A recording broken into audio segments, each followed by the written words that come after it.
making a couple of patio chairs using treated 1x4s and 1x6s, a very simple materials list for this project. Down in the description you'll find a link to the project plans and a step-by-step tutorial to help you build these chairs yourself. But getting started with the project, as with most of my projects, I start by cutting the boards down into the parts that I need according to the plan, and I'll label them as I go. And this way I can just follow the plan as I assemble the chair, and it makes it really easy. Now, there are a couple of key angles in this project, just to give the seat a nice lean and also for the legs to steady up the chair. And I'm using my speed square here to find the angles, and I cover the details on how I went about doing that in the website article, and I've got that linked below in the description if you are not familiar with that method. And for the cuts on this particular part of the project, and for most of the project, I opted to use my bandsaw and miter gauge to make my cuts, but the table saw would definitely be a good option here as well. Also, keep in mind that this is the very first of these chairs, and so I'm just using simple joinery with exposed screws for this video, but you could use pocket holes to hide some of these screws as an alternative joinery method. Now, I also want to mention that when I design and create a project with plans, most of the time I have to build the project after making the plans and then make changes as I go while I'm building, just to work out the kinks. And that's exactly what I did here in this chair build.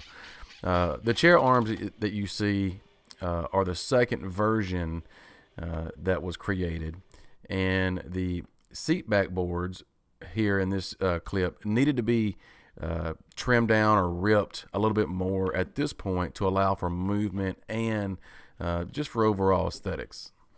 Needless to say, I had to remove all of the screws in the back and seat to do that. It's just all part of learning. But now I want to take just a second to thank Atlas 46 for supporting what I do and for supporting this video.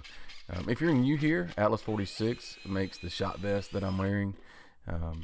I wear the vest in the shop in most of my videos, and when I'm working on a project, they have other accessories that I wear, like a magnetic wrist strap for screws.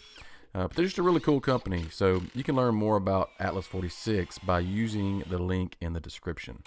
So I wanted to add a cool little feature to these chairs, and I thought adding cup holders would be pretty cool. So I drilled a hole with a hole saw and ordered some stainless steel drop-in cup holders from Amazon, but in the end I decided on a different color, as you'll see later in the video. So I stained the chairs to match the shutters, columns, and picket fence I previously made for my house. I'll link those videos below in the description in case you missed them. Before I applied any finish to the chairs, I looked them over and I was very well pleased with how they came out. But after letting them sit out in the weather a few days, I noticed I needed to add one more piece. Towards the top of the seat back, the boards were starting to move and become unaligned. So went back to the shop, I cut out a quick back support, cut in a curve, and attached it, and it worked out great. This would keep the seat back boards in line, and it actually felt more secure. One thing I want to mention is that I would keep in mind when building these yourself is to keep the screws in a straight line. I let a few of the screws get out of line, and it just drives my OCD crazy. With the finish, I was after a semi-gloss look, and it took a few coats to get that, and it came out really good, I thought. I'll link everything that I used, including the type finish, in the website article linked below.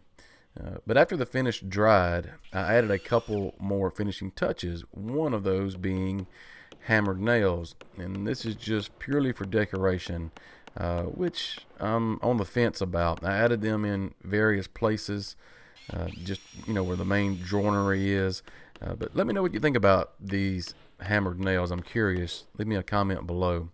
The other accessory, of course, is just a nice, simple seat cushion. I drilled 2 small holes near the bottom corners where the seat is, just to allow the strings to feed through, and tied them on. Here are the black cup holders I went with. I think they look better with the dark wood and black hammered nails. So I am very happy with how these came out, and since making them, I've had several folks sit in them and say they're comfortable. They are slightly higher than a regular chair, and the footrest is a nice touch as well. Click the website article link below for more details and the project plans. Please subscribe if you're not already, and thanks for watching. See you next time.